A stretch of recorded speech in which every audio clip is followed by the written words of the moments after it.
Good morning friends, स्वागत है आपका आपके अपने YouTube channel study with Ravi Thakur पर।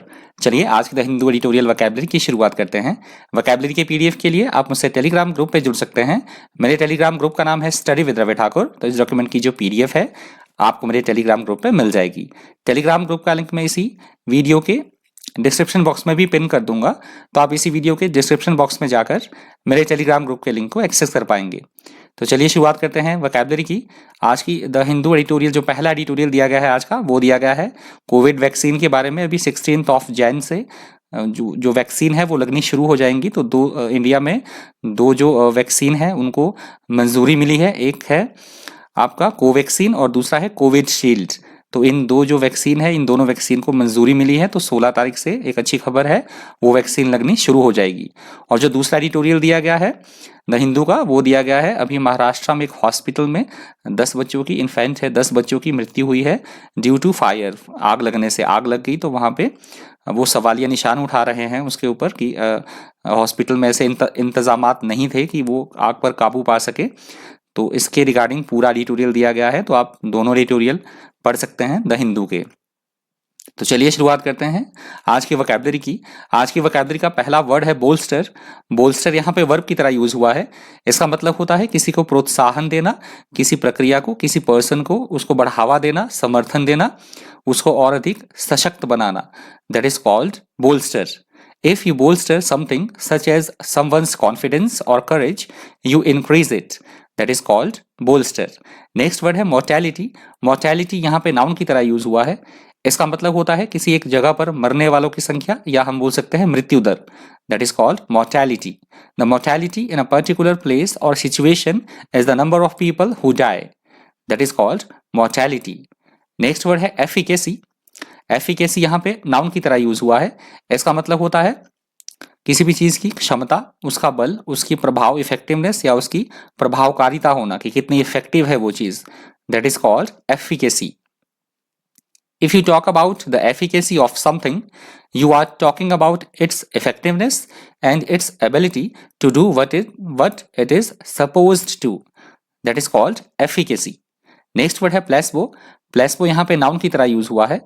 इसका मतलब होता है प्रायोगिक कोई औषधि होना, प्रयोग के तौर पे जिसको यूज किया जाए, उसकी प्रभावकारिता, उसकी इफेक्टिवनेस को जांचना। That is called placebo. An innocuous और inert medication given as a pacifier और to control group in experiments on the efficacy of a drug. That is called placebo. अगला शब्द है एपेटाइट। एपेटाइट यहाँ पे नाउन की तरह यूज हुआ है। इसका मतलब होता है जो हमें भूख लगती है। तो एडिटोरियल में जो इसका यूज हुआ है कि जो हम दवाई जो यूज कर रहे हैं, कोविड वैक्सीन जो यूज कर रहे हैं, कोविड शील्ड, और जो हम यूज कर रहे हैं वो वैक्सीन, उससे कई बार इस तरह से भी सिम्टम्स देखे गए हैं कि उससे भूख नहीं लगती है व्यक्ति को। जो कोवैक्सीन और कोविड शील्ड जिसकी बात हुई है एडिटोरियल में, तो उसके रिगार्डिंग यूज हुआ है ये word appetite. Your appetite is your desire to eat. भूख की इच्छा होना, वो इच्छा ही खत्म हो जाए। दैट इज कॉल्ड एपेटाइट, भूख लगना हमें। नेक्स्ट वर्ड है इनॉक्यूलेट। इनॉक्यूलेट यहाँ पे वर्ब की तरह यूज हुआ है।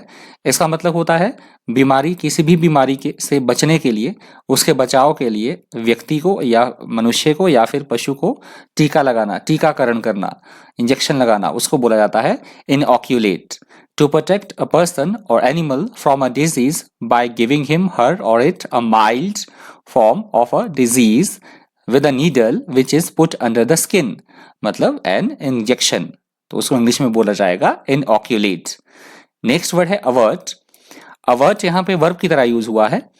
इसका मतलब होता है किसी भी अप्रिय घटना, कोई बुरी बात होने वाली है, कोई बुरी घटना घटने वाली है और उसको टाल देना, उस ना होने देना उसे, तो उसे बोला जाता है इंग्लिश में avert। If you avert something unpleasant, you prevent it from happening. That is called avert. अगला शब्द है perished। perished यहाँ पे वर्ब की तरह यूज हुआ है।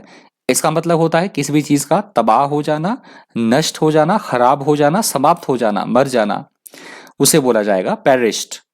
To die or be destroyed, that is called perished. Next word है प्रोविडेंशियल। प्रोविडेंशियल यहाँ पे एडजेक्टिव की तरह यूज हुआ है।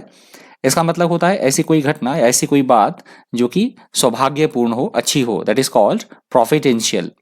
A providential event is lucky because it happens at exactly the right time. That is called providential. Next word है devastating. devastating यहाँ पे एडजेक्टिव की तरह यूज हुआ है.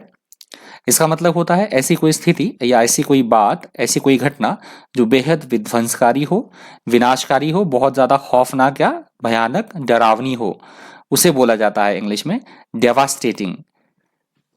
If you describe something as devastating, you are emphasizing that it is very harmful or damaging. That is called devastating. Next word है परफंक्शनरी. परफंक्शनरी यहाँ पे एडजेक्टिव की तरह यूज हुआ है.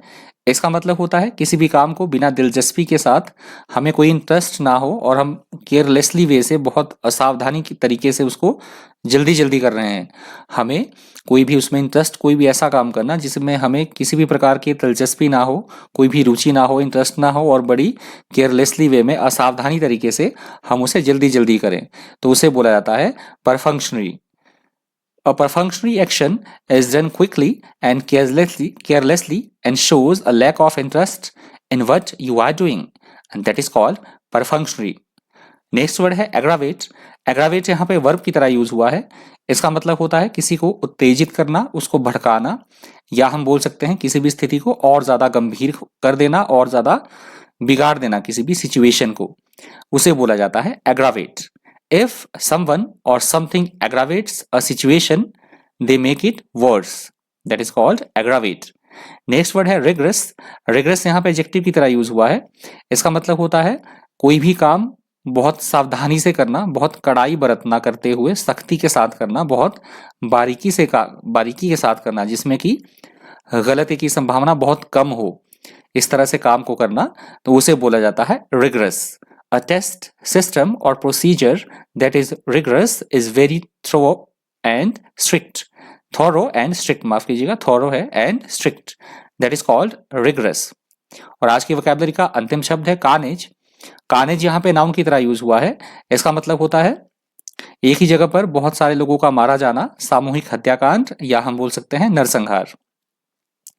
तो ये आज की वोकैबुलरी का अंतिम शब्द था. यदि आपको वीडियो इन्फॉर्मेटिव लगा हो, आपने वीडियो से कुछ सीखा हो, तो प्लीज़ वीडियो को लाइक कर दीजिएगा, ज़्यादा से ज़्यादा वीडियो को शेयर कर दीजिएगा. और अगर आप मेरे चैनल पर नए हैं तो चैनल को सब्सक्राइब करना बिल्कुल मत भूलिएगा. तो आज की द हिंदू एडिटोरियल वोकैबुलरी में इतना ही. Thank you. Thanks for watching.